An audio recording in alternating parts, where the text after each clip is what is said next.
এক বুজুর্গ বলছিল এক যুবককে, যুবক অহংকার করো কেন? যুবক বলছে, আমারে চেনেন আপনি? বলছে, হ্যাঁ চিনি।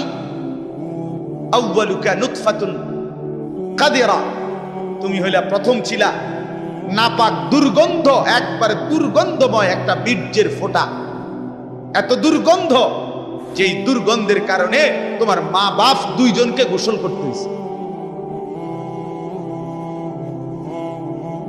2 নাম্বার, তোমার শেষ পরিণতি কবরে, লাশ যেটা অল্প কয়েকদিনে পচে গলে দুর্গন্ধ হয়ে যায়।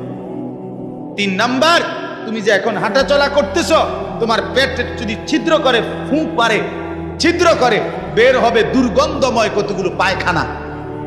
তাহলে যার শুরু দুর্গন্ধ, যার শেষ লাশের পচা দুর্গন্ধ, যার পেটে বহন করছো দুর্গন্ধময় পায়খানা, তুমি মাতবরি করো কেমন? কেমন জিন্দিগি ভাই, কেমন জীবন এটা? ঘন্টার পর ঘন্টা, 3 ঘন্টা মোবাইল টিপে কেমনে একজন মানুষ? 5 ঘন্টা মোবাইল টিপে কেমনে রে ভাই? তুমি মানুষ না প্লাস্টিক? হায় হায়, সারা রাত উলঙ্গ ছবি কেমনে দেখে রে দোস্ত? মুসলমান এমন হয় কেমন? আমাদের আল্লাহ আছে, আমাদের আখিরাত আছে।